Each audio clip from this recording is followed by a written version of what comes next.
鞘里面，等它干了之后呢，可以把小孩把握在里面啊。那螳螂除了像这种属于比较特别的，这个是它的颜色就这么，但是不大，这只大概只有这么小而已哈。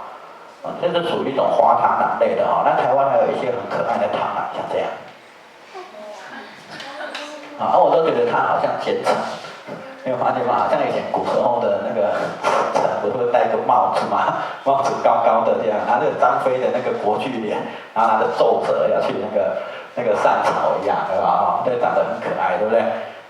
然后还有这个，你们知道它是哪一类对吧？家里也有了。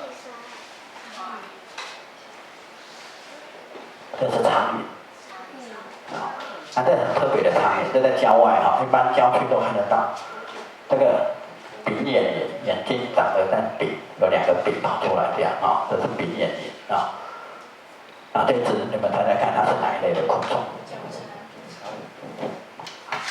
有人知道，这是角蝉，这叫说德氏毛角蝉。它的头长得像一个毛但是后来我们去研究，这个毛到底有什么功能？角蝉有很多种，这样刺起来的一根的，像那个咸蛋超人这样一根的、一片的有像这个。但是有没有发现说这个头到底要干嘛？我曾经有看到死的，然后把它扒开，那里面是空的。为了如果是死心的，一定很重，对不对？可它里面是空的，没有东西。那你说它会打架，可以用像鹿啊、羊啊这样打架用吗？可是我们从来没看过他们互相有这样的动作过，没有人看过他们有打架过。那到底有什么功能呢？其实我们现在也不晓得那种角蝉它到底长那个角的功能，到底它的特色跟那个是功能到底什么，我们目前还不太清楚那这是萤火虫，长得很漂亮，对不对？满地，这是我家旁边而已啦我家旁边大概有32个可以看萤火虫的地方。明年有空来找我没关系。而且我去的地方都没有人。真的没有的。我当时带我那个自学班的小朋友去看，就是我们3、4个人，整场都是我们的。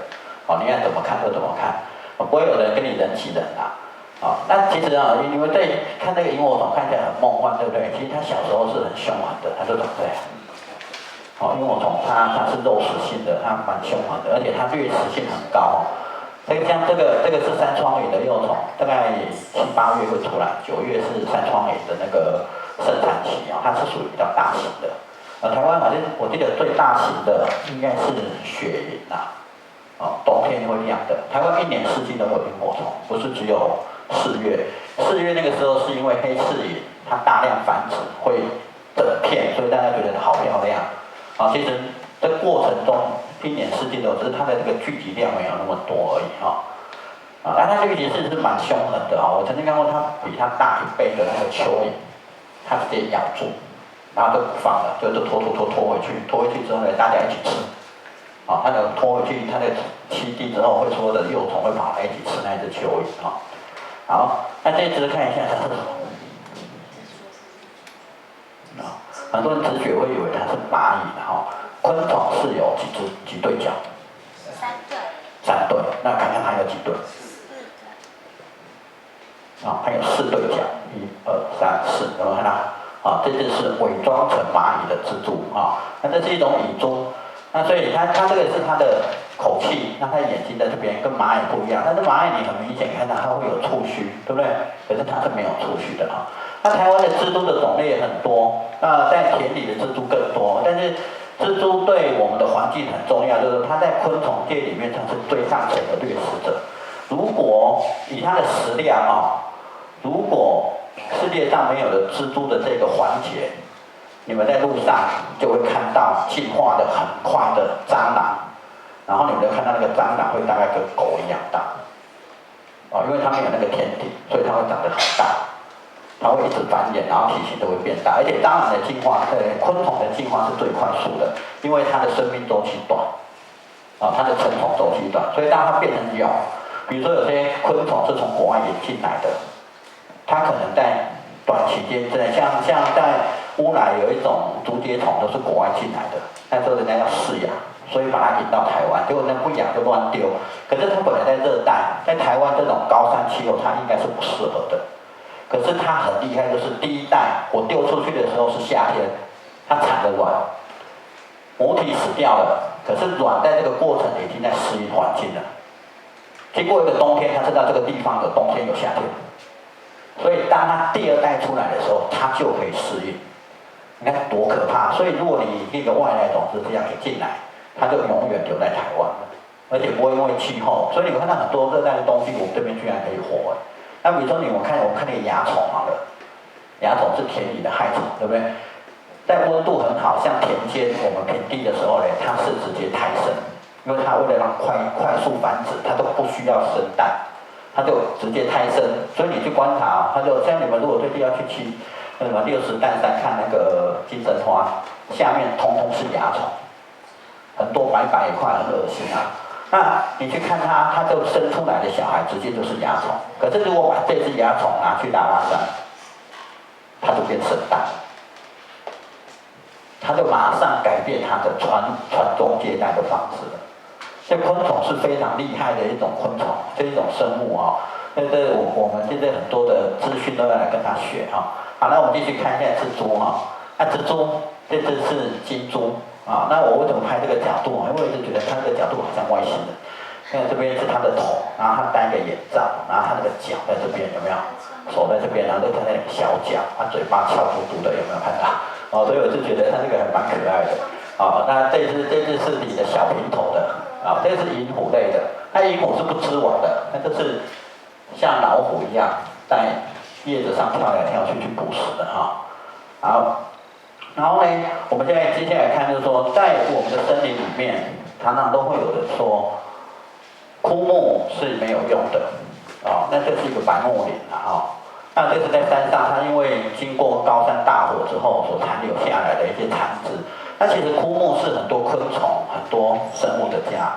那我们来看一下，比如说像五色鸟，在我们这个公园就看得到了。那它就会去敲那个木头，然后当做它的巢会育雏。可是呢，五色鸟它很厉害，它不会去敲活的枝干。它敲的那一只一定是死掉的，纵使这面是活的，这只出来一定是死掉的，所以它不会它不会是因为我要筑巢，所以我把那个树因为挖空把它弄死掉。那大家也有一个问题，你们有没有想过吗？五色鸟我们当初研究的时候，它是这样，它巢进来之后会变成一个带状，然后这样，所以它会进来这边把幼鸟放在这里。那可是有个问题啊。它的小鸟这样是不是也会有蛇从这里进来？对不对？它这样一个洞而已，那蛇进来它怎么跑？怎么办？怎么跑？还是说因为五色鸟会去啄蛇嘛？它怎么跑？其实告诉各位，我们公共汽车安全门就是学它的，它会在这个位置，把这里保留一个很薄的薄壁。那如果蛇，它知道蛇从这里来的时候，它就会从这里冲出去把它打破，然后它从那边飞走。它有那个安全门的概念，你们知道吧？所以我们的公车都是学人家的那个安全门，所以你要把它劈开，你就可以跑掉了。这就是当你去做生物观察就很好笑就可以很多很好玩的智慧。那我们来看一下这只鸟是比较听妈妈的话，它吃东西都会在围兜兜所以这个长得还蛮可爱的。这一只鸟其实为什么我会放这几只？这几只平地看不到了我后面看这3只是看不到的。这只是金翼白眉，为什么放这只？是因为这只鸟在山上的停车场已经变成麻雀。为什么说它麻雀呢？因为它很容易亲近。所以当我们现在很多人在高山停车场乱丢垃圾，然后这些鸟呢，尤其去武岭看，武岭的鸟都很肥，而且很容易亲近。为什么？大家都把垃圾丢在那边。我一直觉得亲近山林应该真的要把垃圾带走不能在那边设垃圾桶。那我们在第3周的时候会有一个写自然书籍很多的一个黄丽锦老师，他出了大概有3、4本书有关植物方面的，他会来跟各位谈怎么样叫无痕山林这样的一种旅游模式好，然后这几只我们先带过，这是都是人家养的，所以我都称它叫鸡真的，它也是鸡那一科的，然后有鸡冠，你有没有看到？这在大雪山的林道，很多人都去那边喂。虽然旁边有个牌子好大，禁止喂食及用鸟鸣诱鸟，可是每一个人拍照都是那边放鸟声跟那边喂食那么这只地质也是一样都是这样。当然你很容易亲近，可是呢，这会造成那个生物已经变成没有办法在野外自己觅食。不过这个，讲到这里就有点哲学的问题了，而不是生态的问题了啊。这个我们就暂时先跳过，因为这个要讨论要有很长的一些思维的一些看法都会不一样的哈，所以我们今天不讨论这个哈。好来，我们来看一下田间的，那这是白鹭鸶，那白鹭鸶不是留鸟哈，白鹭鸶是候鸟，它是夏候鸟。等到夏天来的时候，你们在平常在冬天看到的，请注意一下它的嘴巴是黄色的，那个是黄头鹭啊。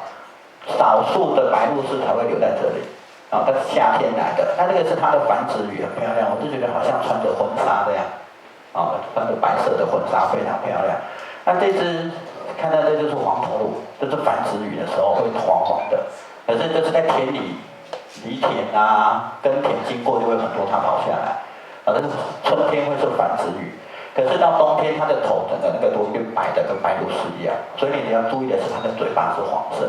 它的白鹭鸶的头脖子很长，对不对？大家都知道黄头鹭也是。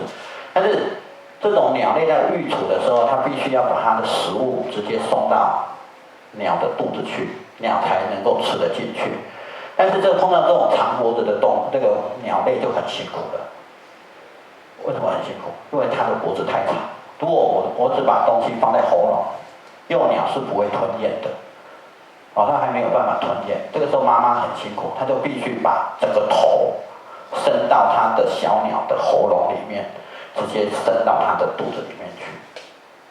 那我们来看看它是怎么伸进去的。有没有看到妈妈不见了？有没有？整个头都不见了它整个头，刚刚你看它的头那么长不是这个，它那是缩起来。更长是这样然后你看它这样，有没有看到整个头埋到这里，然后把食物放到它的肚子里去？所以妈妈真的很辛苦当然也有爸爸也是这样所以你每次看到它喂食完之后，它的头发全部都是湿的，因为沾满他小孩的口水。这个是黄头鹭喂食的状况那其实白鹭鸶跟夜鹭它们是很好的伙伴。如果你们想要看去坪林的那个茶叶博物馆前面等群的，那你可以观察到一个现象他们很环保。他们是白鹭鸶白天活动，夜鹭是晚上活动，所以他们会共用一个巢，很环保，共用一个家。如果我们都是这样就好了，我上班我家给你住，你上班给我住这样，那我们就大家都有房子住了嘛，对不对？干嘛盖那么多房子？所以他们是夜鹭晚上出去，他小孩白天在窝里睡觉，所以白鹭鸶的小孩白天会走出来，外面觅食，等妈妈回来喂。等到晚上的时候呢，夜鹭出去玩了嘛，出去行动，小白鹭呢就会跑去那个巢睡觉，然后呢，夜鹭的小孩都跑出来外面站着，然后在那等妈妈喂它吃东西。所以他们是共用一个家，这样我觉得很环保，很好。如果我们以后可以发展这样上班或者其实也不错。现在在德国有所谓的汽车像我们的 U-Bike， 就是我们大家不用买车我这边就有汽车，我就要投那个好像卡还是什么，然后钥匙在里面，我一看我就开走了。看到下一个点停着，我就可以坐捷运其他交通工具。但是一台车就好多人用，不用每个人都有一台车。我觉得这个也是我们台湾那么小的地方可以发展的一种方式所以这个很多想法是可以去思考的干嘛养一台车这么累呢？对不对？大家共有不是很好吗？好，那我们来看这只是戴胜，我真的很喜欢它的翅膀，好像一个爱心，有没有？那这个在金门叫做猛扛叫，它很喜欢在草地什么地方去觅食它会接近在那个坟墓那边。所以他们都把它叫做猛扛叫这个也是我们在那个河边、田边很常看到的那个皮塘等等都会看到。这只都住在我的田的旁边它每天早上都会来觅食。这个鸟很可爱它是会追女朋友的。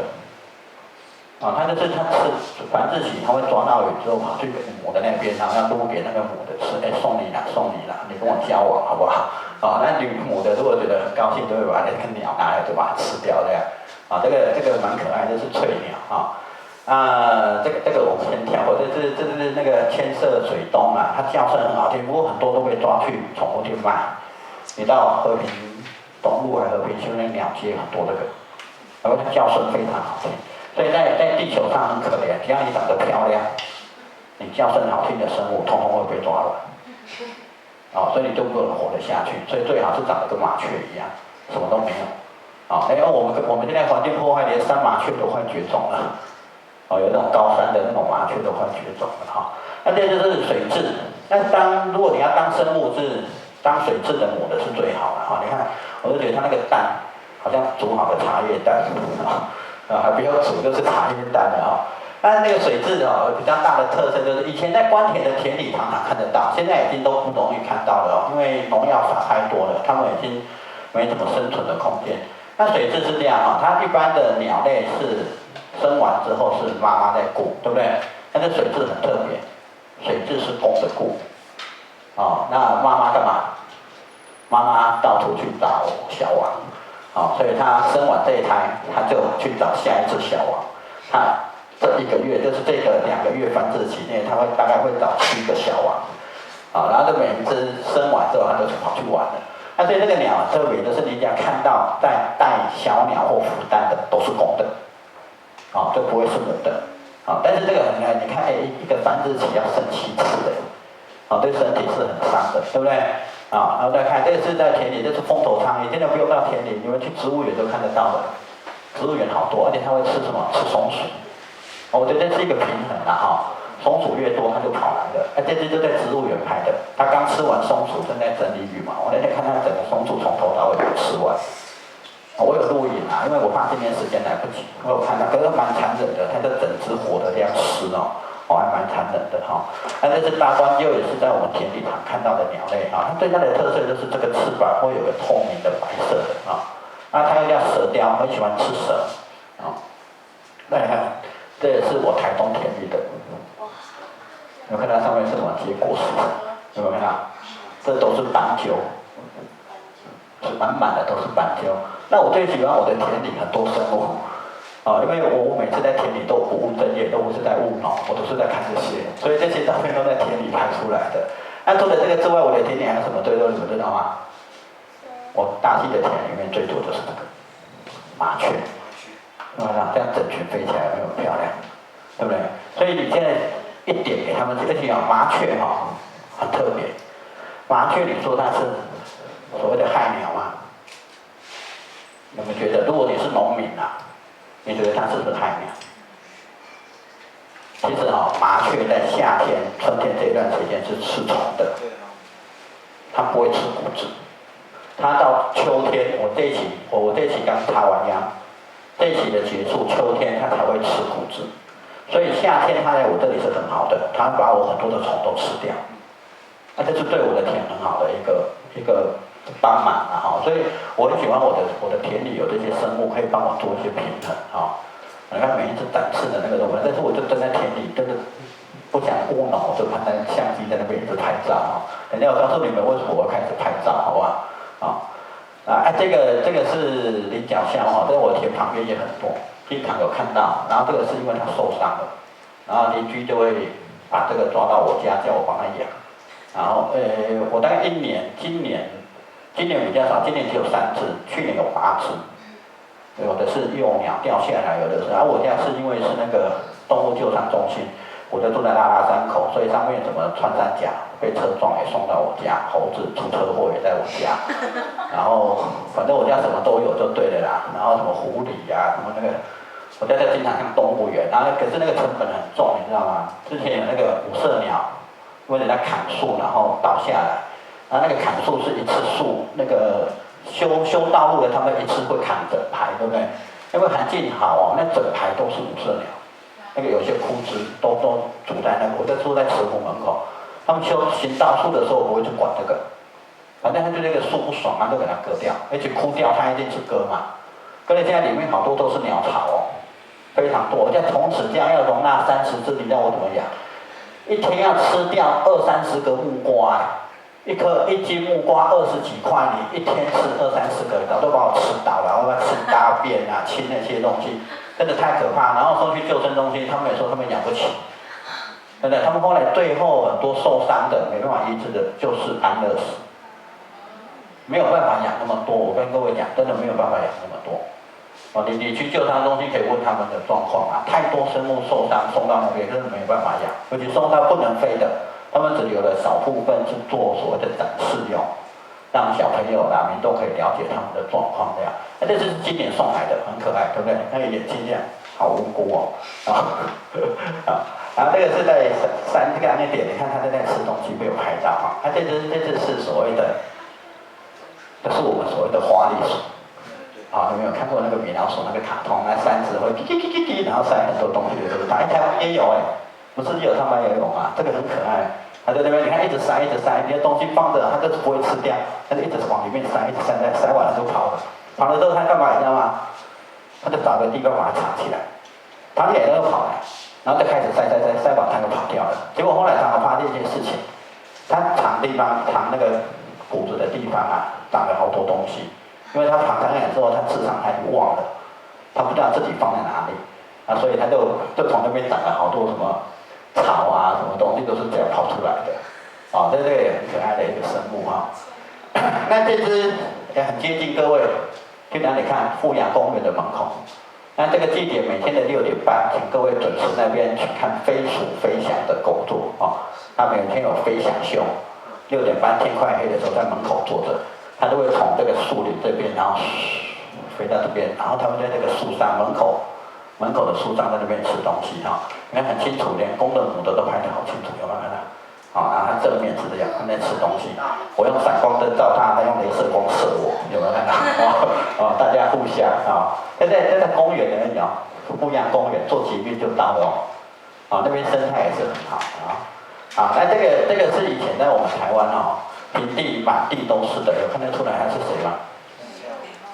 梅花鹿，啊，但可是很可惜，台湾的梅花鹿在1969年的时候，最后一批野生的已经消失了。我们现在的梅花鹿都是从繁殖场那时候留下来去饲养，然后再野放的。那最大面积其实是在垦丁那边，那在马祖那边有一个大丘岛，那现在也放了很多。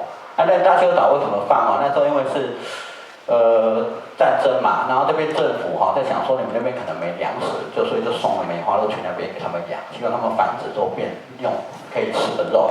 结果他们养一养出问题了，生病，怕说会那个这边的政府会骂他们，他们就把它随便丢去大丘岛，结果没有人顾，长得非常好，现在长了200多只，然后变成一个观光景点。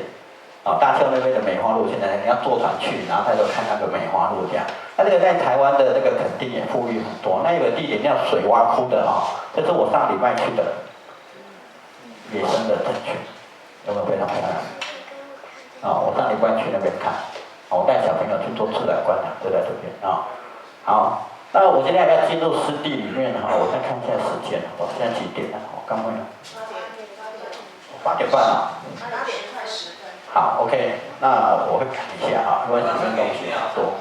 有没有特别饮料？我有那我们那个 Robin 来了，这也是我们立党的候选人。今天不是选举场子，好不好？因为我很佩服他，因为他好一个美国人不当反而当台湾人，而且对我们台湾的环境贡献真的是很大了，我真的是很佩服他，出钱又出力然后常常出钱出到自己家里没有钱。我第一次看到那么笨的人，他所有的薪水都拿去捐。那我现在跳着讲好不好？因为这个有一些我想要把它跳过去，因为时间的关系。好，那在田里旁边最多的东西就是青蛙，对不对？大家也是理所当然知道。来看一下这里有只青蛙。我看到了。小朋友眼睛很厉害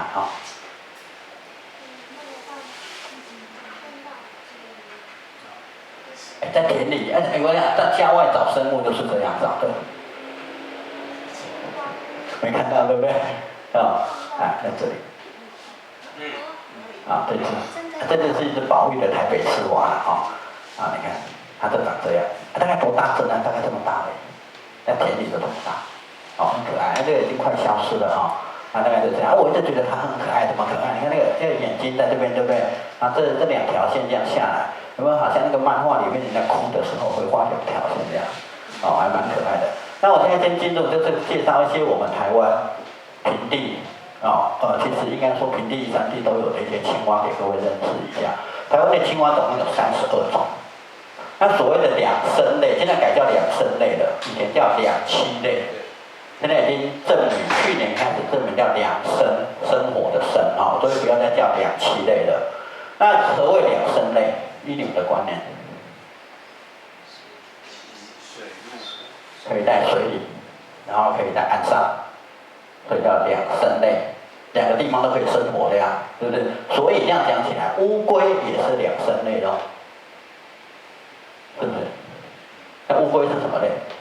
爬虫类。那鳄鱼是不是两生类？不是，那鳄鱼是什么类？也是爬虫类啊。那所以两生类这样解释就不通啊，对不对？那怎么去定义它呢？要怎么定义？有点困难了，那好像有点困难了，对不对？你看，蛙人也可以在水里，也可以在岸上啊，对不对？是不是这样？水蛇可不可以在水里，可不可以在岸上？可以啊。那现在怎么定位呢？来告诉各位，它有几个方向哈。第一个，它小时候要用鳃呼吸。鳄鱼的小时候会不会用鳃呼吸？不会啊，它生出来就鳄鱼嘛，对不对？长大后要用肺呼吸。所以蝌蚪在水里，青蛙在岸上。那青蛙放在水里很久会不会死掉？会有，会淹死哦。然后再来，它的皮肤是会水可以进进出出的。青蛙的皮肤水是可以进去可以出来的，鳄鱼可不可以？不行。乌龟可不可以？不行。再来第三个，这是要点，它的蛋是没有硬壳的。所以我们看到那个珍珠奶茶都是它的蛋，有没有壳？没有。蛇有没有蛋壳？有。鳄鱼有没有蛋壳？有。乌龟有没有蛋壳？有。所以这样你就知道了。那台湾另外还有一种两生类，就是所谓的三焦鱼那一类的。但是这个属于比较高山，我们今天都没有放所以这样呢，两生类定义就清楚了嘛，这样就很清楚了。好，那我们来看一下我们前边这是比较特写的地方那赤蛙很特别，就是会有皱褶，然后这边会有个耳后线然后这只呢，这是蟾蜍那蟾蜍呢有这种跟这种，那两个有什么差别？看得出来吗？这只有黑色的嘴巴，有涂黑色指甲油，有黑色的框框，所以叫黑框蟾蜍。那这只什么都没有，都是黄色这样叫盘古蟾蜍。那这堂课最重要的是在这边，你听完这两种之后，你就变成全台湾省的青蛙专家，你就知道蟾蜍的种类有两种，好吧？你就变专家了，好吧？那青蛙跟蟾蜍怎么分？现在这个就是青蛙，这个也很丑，这是虎皮蛙，它眼睛是菱形的我们先挑它这么大，这是以前所谓的水蛙，最给的是拿来吃的，田鸡就是它，大概这么大只。这田鸡不是那个牛蛙，牛蛙是外来的它就这么大，我小时候都吃这个还有另外一种，这是泽蛙那我们刚才讲过，那青蛙跟蟾蜍怎么分？这个是古氏大头蛙，这是属于比较稀有型的，怎么分？青蛙跟蟾蜍怎么分？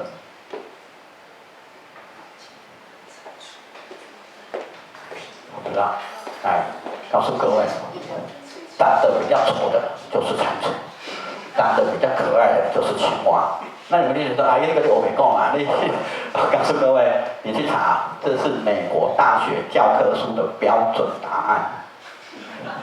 这是真的，这个有录影的不能乱讲。比较丑的就是蟾蜍，比较漂亮可爱的就是青蛙。真的，这是美国大学教科书的标准答案，真的是这样去讲的。它的形容就是这样对，有美国人，大家可以去查。华裔，这是台湾人，但是呢是台湾人。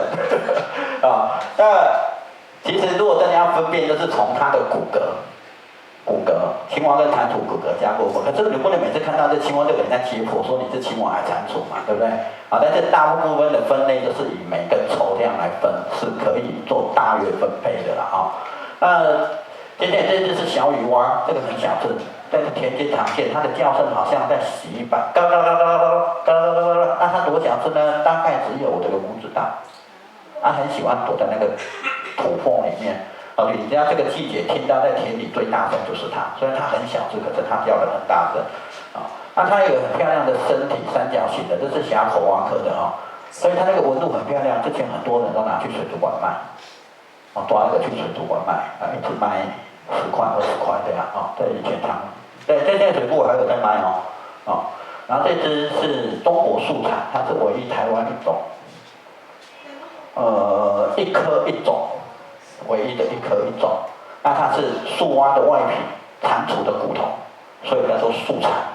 那为什么叫中国？我也不清楚这个明明就在台湾。那青蛙繁殖是一个很竞争很激烈的大概有7、8只公蛙才会有1只母蛙，所以它们在的叫声就是为了让母蛙能够去接近它，越叫的越大声，它就越容易交配到。所以它的叫怎么叫？不是像我们人类它发出声音这样，它是这样吸进去，然后另外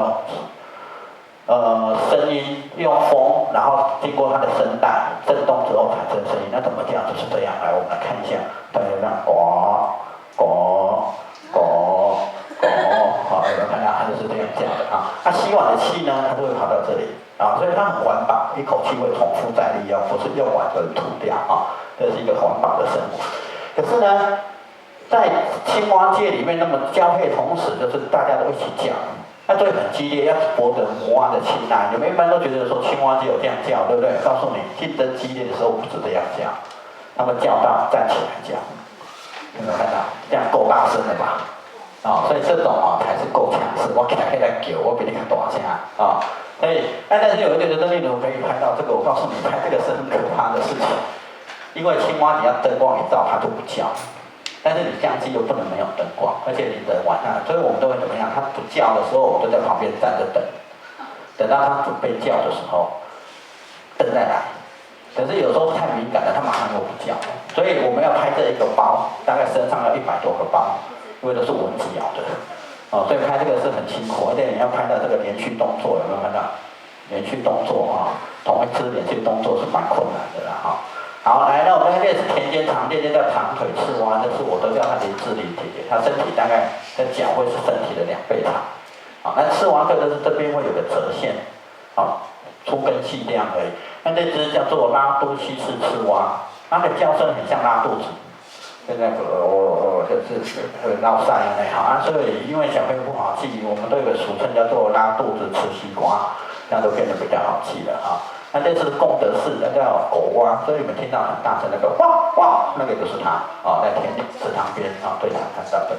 那这只是很大方的青蛙这是双气囊，你有看到刚刚都是单气囊，这个有双安全气囊，对吧？因为青蛙有单囊跟双囊。那这只是很喜欢在水里，那它很大方，它的叫声就是这样，给，你要什么都给你所以它就不断的给这是这个青蛙的特色，就是这样这个是它的侧面就是长这样。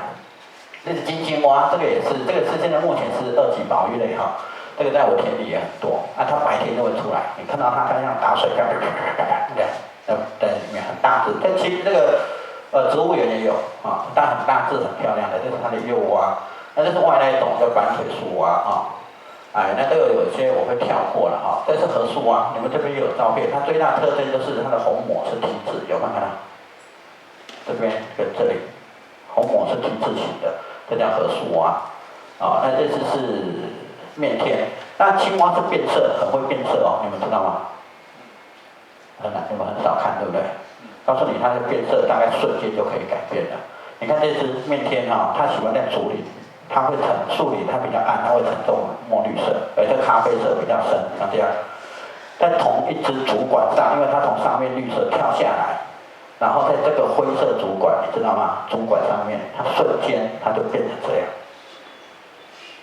同一只，我看到吗？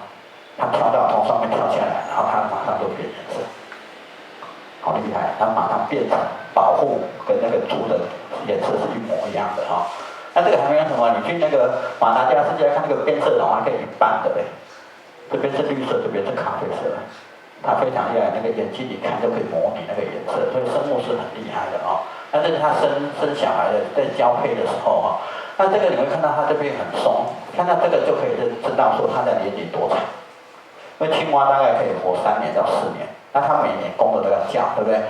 越叫就会怎么样？越松。这让妊娠纹女生生的小孩肚皮会变大呀，它会越来越松，所以你看这个就知道它的年龄大概有多少那是它的小蛙。这个我大概会跳一下，这个是日本树蛙，它是喜欢泡温泉的。日本人很爱泡温泉，所以叫它日本树蛙。那这个青蛙的，这是台北树蛙，这是在富阳公园看得到，这是我们的保育类的，这是它的小蛙。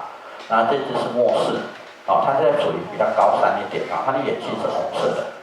那这只是翡翠，翡翠最大的特征就是这里虹膜是黄的，然后这边会有个过眼睛线。这是翡翠树蛙。那绿色怎么分？大概这几个特征你都可以分。这是中部才有的，这是侏罗树蛙。它会整个侧边会有一条白色的侧线，眼睛是灰色的那这个是外来种虾头蛙科，它很大。刚刚看到那小雨蛙很小，这个跟我们的金鸡差不多大。那这个在南部已经泛滥，已经好几年，已经变成所谓的规划种了，也移除不掉了它也会吃很多小蛙。好来，青蛙看完了，那个怕蛇的没有看那其实我这边会很快跳过，我今天要讲的并不是蛇是哪一些种类怎么样，要告诉各位蛇的一个正确观念。这只还好啦，这只看起来像蚯蚓，就不像蛇，这只是蟒蛇，这是全台湾最小的蛇类。所以你看它不像蚯蚓，是很多鳞片，它这个眼睛在这里，它会吐信的它也会这样那很多人这个季节很怕蛇，路上有很多人打死蛇。甚至我们台湾人有个坏习惯，如果在山路开车看到蛇，不是躲掉，反而是对准它把它压过去。为什么？因为基于人对蛇的一种恐惧感。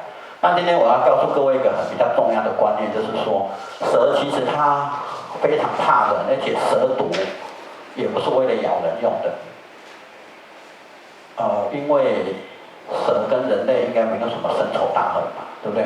它发展蛇毒一定是为它自己，不是为了咬人。这个观念要很清楚。那蛇毒为什么用的？为什么要有毒？对，捕食。捕食是一个原因。第二个，消化。蛇液是有些毒蛇很重要的消化液。如果没有那个消化液，它吃进去的那些什么老鼠什么东西是没有办法。我们有胃液嘛？它没有胃液，它是用挤压的。那有些蛇类的那个肠胃的关系，所以它必须有毒液进去里面，帮助它做消化。所以毒液对它很重要，很重要。所有的生物，包含人类，都只有两个要点，一个是生存，一个是生殖。我们的功能就这两个而已啦。只是因为人类有智商，所以做了很多事情。那所以基本的生物只有这两个功能而已。所以它有任何的特色，都是为了生存跟生殖这两个功能存在。所以它不会想要咬你那我有被青竹丝咬过我在玩蛇的时候我就会咬下去了，然后我就看到好痛。然后你说你的手为什么要怎样？被青竹丝咬了之后，你的手会变形因为它那个是那个神经出血性的。对，它是出血性，所以你会弯曲。但是你会说，我的没有，我的咬合它有一个痕在这里，这个洞，很大致的这个洞还在。为什么没有？我有3个原因告诉你们。如果被毒蛇咬到，你知道这3个原因，你就不会中毒。第一个，它不把毒给你，蛇液、毒液是它可以控制的。它如果觉得我不想给你，咬了，它不注入毒液，就不会怎么样。第二个是刚吃完东西。所以它的毒液用完了，还来不及生产。第3个就是你看到前面有个人死在那里，就是他刚被咬过，所以毒液在他身上，好吧？所以只有3个。那我接下来几只我们常见的蛇好了其实蛮多的因为我每天我们要假日我都在山上找蛇这个是大头蛇，它是吃蝸牛的很可爱。但最近有一个新闻，刚说有什么发现一个新的泰雅蹲头蛇，就是它。就是这个然后呢，这个是青蛇无毒的，吃蚯蚓的，非常可爱，最容易接近的，你怎么抓它都不会咬你这是最可爱的。那这个是臭青母这个在路边很多。那它只是眼神比较凶，等一下告诉你怎么样去辨别毒蛇，用眼神来判断，好不好？用眼神。你看它这样装很凶，但它的瞳孔还是圆的，你看它瞳孔都是圆的，有没有看？很可爱，对不对？然后呢，这是黑眉锦蛇，它也是圆的，但它舌头是紫色的。那这个是红斑蛇在吃东西它在路边吃被压死的蟾蜍。那我看到的时候就赶快把它赶走。那我一直弄它，它又不肯放弃它的食物。你知道后来它做什么事吗？但是它还想走，之后呢，它就连食物带走了。它的鸟就成那铁罩一样，所以它也蛮可爱的哦。那这只也是无毒的，这是拟龟壳花，你看它眼神有没有很可爱？对不对？所以你看起来这些蛇一看就知道是无毒的。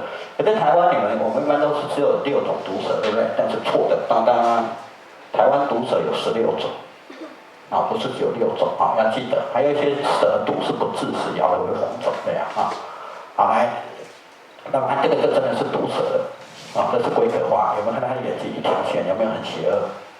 有没有？跟这只有像，可是眼神是不同的。那这只是没有血清的，它的眼睛在这里，在这里，这只叫马家龟壳花，而且这只会主动攻击人。它一看到人就开始一直要咬你了，非常凶狠看到它真的不要被咬到，因为没有血清。龟壳花有3种哦，除了这种还有另外一种总共有3种，一般龟壳花还有这个马家还有菊池式龟壳花，总共有3种龟壳花这个是雨伞节，那雨伞节是蝙蝠蛇科，是最温和的蛇，可是它的致命毒性是最高的。可是这个蛇就是很可爱，你怎么戳、怎么弄、怎么踩、怎么蹂躏它，它就是不会咬你。它非常温和，温和到它都不想咬你。所以你去弄它，它会做件事，就把自己卷得跟一个甜甜圈一样，然后呢，把它的头在这里藏在里面，它就告诉他你看不到我，你看不到我，它就安心了。这是这个蛇的避敌方式这个也是蝙蝠蛇科的，这个也有毒只是它很小，那个嘴巴很小，根本咬不到你这是环纹刺蛇这个毒性也算蛮强的那这个是3神我最喜欢的蛇这是百步蛇这次你看我的脸都趴在它的头前面拍，我就趴在它的正前方它的眼神也很邪恶，有没有看到？它那个我最喜欢它那个花纹，真的很漂亮然后这是也很邪恶，有没有看到？最常见的青竹丝，我们在山上找蛇，如果找到青竹丝不算找到毒蛇，因为它的太多了，真的是太多了那这只也是很漂亮的毒蛇，没有毒了但是眼神很温和，就是没有毒。这只是台湾赤练蛇这在台湾的高山很容易看到，然后这只也很漂亮，这是锁链蛇。这种锁链蛇跟那个不一样，这个是眼镜蛇科，那它的毒来自蟾蜍，它本身无毒，可是它会吃蟾蜍，它是日行性的，它吃了蟾蜍之后会把毒一朵放在这里，它有2个毒囊，当你去侵犯它的时候，它会立起来，立起来之后会做什么事呢？它会把毒用射的对准你的眼睛射进去，那如果你被射到眼睛就会死掉。在日本已经有2个人因为这样死掉了，台湾没有。台湾有人被攻击过，可是没有死。你们知道这个原因是什么吗？戴眼镜。对，我一直觉得我们的近视比率太高，所以都射不到眼睛。那个是我乱讲的好，来到中间我跳一下，好不好？这是我们台湾的海岸，如果我想要进入海里面因为东西太多要让你们看了那我们台湾海岸很漂亮，这是小琉球的那个群礁。这两还那么漂亮，你看这里面是什么这里面都住的绿蜥龟。